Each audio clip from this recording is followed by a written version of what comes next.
Сәлем достар, біз бүгін 15-ші сабақтың соңғы сөз деп айтпаймын, енді осыдан кейін бір 3-4 сөз қалды, оны келесі сағатта беретін болам. Қазір бізде 第15课你们公司有多少职员? Сендердің компанияларында公司бар қанша? 职员дегеніміз алдыңғы сабақта өтіп кеткенбіз. Осы күнге дейінгі алдындағы сөздерді үйренген болсаңыздар,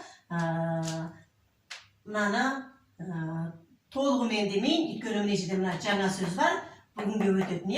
Қалған сөзімен есептен айтқан кезде қанша қызметкер бар? Кішкене аудара алатын болдық. Так, бірінші сөзі бізде医院. Бірінші тон, и төртінші тон. Үйен дегеніміз больница. Жалпы біздегі поликлиника, больница дейміз ғой, қазақша айтқан кезде емхана, емделетін орын үйен. Так, келесі公司дегеніміз компания. Қазақша істестік орындар ма? Сондай деп айтамыз. Жұмыс орны. Кунсы компания деп қолданамыз. Так, келесі шаңден. Шаңден дегеніміз магазин. Мысалы, әртүрлі магазиндер болады. Жалпы магазин деген атау, мысалы, ішпек жемек магазині бар, киім кешек, оған келгенде алдына басқа сөздер қосылар. Арт жағы шаңден магазин. Жалпы магазин, сауда орны деген сөз, магазин. Так, келесі бізде лүйші.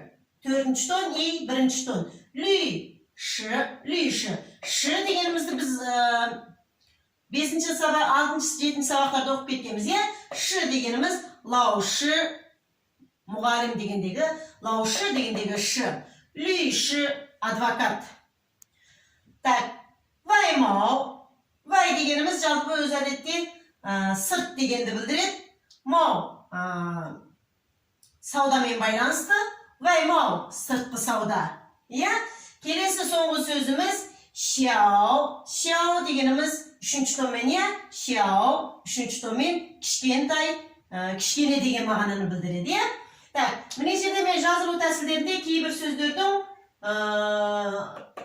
сабақтың басында жазып көрсетілгеннен кейін, міне жерде мен сразу жазасам жатырмын. Кунсы дегендегі сының ішіндегі kou, шаңден дегендегі деннің ішіндегі kouмен, шаң мен деннің ішіндегі koulарды мен сразу өйткені біз бұны бірінші сабақтарда мен жазылу тәсілін көрсетіп кеткенмін. Сондықтан оның барлығын мен көрсетіп отырмаймын. Бұрын көрсетіліп кеткен дүниені сразу жаза саламын.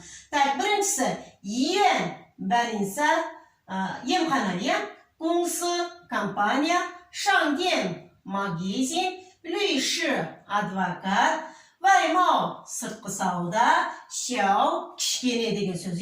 Енді біз оқып шығайық оқылуын. Мына жердегі тон белгілеріне қарап отырайық, мен сол бойынша оқимын. Үйен, бірінші, и төртінші тонмен. Үйен, кунсы, шаңден, лүйші, бірінші тон, шаңден, лүйші, төртінші и бірінші тон, лүйші, ваймау, шяо. Міне бұл бүгінгі 15-ші сабақтың 6 сөзі. Енді ары қарай 15-ші сабақтан бір 4 сөзде қалды, соны бітірсек, осы сабақтармен бір кітапты аяқтатамыз. Жақсы, рахмет, сау болыңыздар.